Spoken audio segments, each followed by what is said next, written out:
రాజన్న సిరిసిల్ల జిల్లా వేములవాడ 11వ వార్డులో నిరుపయోగంలో లేకుండా పోయిన వాటర్ ప్లాంట్ను వార్డు సభ్యులు చైర్మన్ దృష్టికి తీసుకెళ్లగా ఈరోజు వేములవాడ మున్సిపల్ చైర్మన్ పుల్కం రాజు వెంటనే దాన్ని పునఃప్రారంభించి ప్రజలకు ఎలాంటి ఇబ్బంది కలగకుండా వాటర్ ప్లాంట్ను సాగు చేసి ప్రజలకు మంచినీరు అందించారు.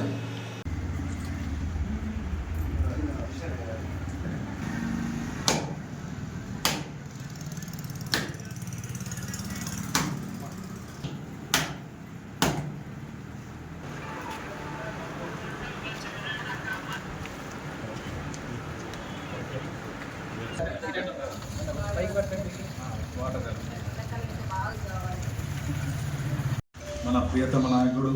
ప్రభుత్వ విప్ ఎమ్మెల్యే ఆది శ్రీనన్నకు ప్రత్యేక ధన్యవాదాలు. 11వ వార్డు ప్రజల తరఫున ఈ వాటర్ ప్లాంట్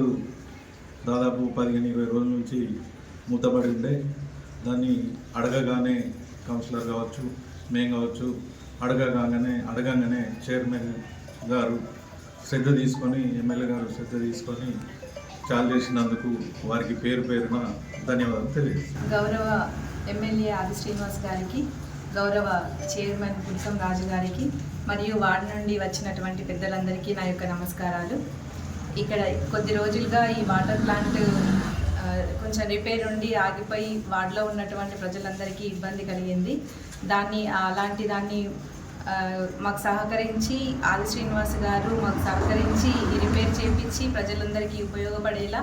ఈ వాటర్ ప్లాంట్ని ఈరోజు ప్రారంభించడం జరిగింది. వేములవాడ గౌరవ శాసనసభ్యులు ప్రభుత్వ ఆది శ్రీనివాస్ గారి కృషితో మరి గత వారం రోజుల క్రితం ప్రజాపాలన భాగంగా వార్డు సభ నిర్వహించడం, మరి వార్డు సభలో 11వ వార్డుల సభ నిర్వహించిన సందర్భంగా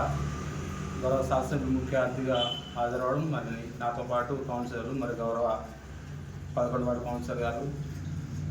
మరి ఆ రోజు గొప్ప వార్డు సభ నిర్వహించుకోవడం వారి ఆధ్వర్యంలో మరి ఆ రోజు సమస్యల్లో రోడ్డు కానీ, డ్రైనేజ్ కానీ, ఇతర సమస్యలు చెప్పడం ఎమ్మెల్యే గారికి ఈరోజు మన ప్లాంట్ను ప్రజలకు అందుబాటు తీసుకోవడం, గౌరవ శాసనసభ్యులు గారి నాయకత్వంలో ఇంత గొప్పగా పని చేసుకోవడం మరి చాలా మంచి శుభాశుభాలను గుర్తిస్తూ మరి రాబోయే రోజుల్లో కూడా వారి నాయకత్వంలో పట్టణంలో ఉన్నటువంటి ఇట్లాంటి వాటర్ ప్లాంట్ కానీ, ఇంకా మౌలిక వసతులకు సంబంధించినటువంటి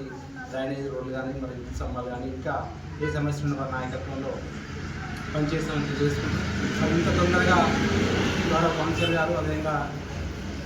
కౌన్సిల్ సభ్యులు కానీ ఇతర వార్డు ప్రజలందరూ చెప్పాలని వెంటనే సమస్యను పరిష్కరించి మరి వాటర్ ప్లాంట్ను అందుబాటు తీసుకొచ్చినందుకు మా అందరి తరఫున, ముఖ్యంగా వార్డు ప్రజలందరి తరఫున గౌరవ శాసనసభ్యులు గారికి ప్రత్యేక ధన్యవాదాలు తెలియజేసుకుంటున్నాను.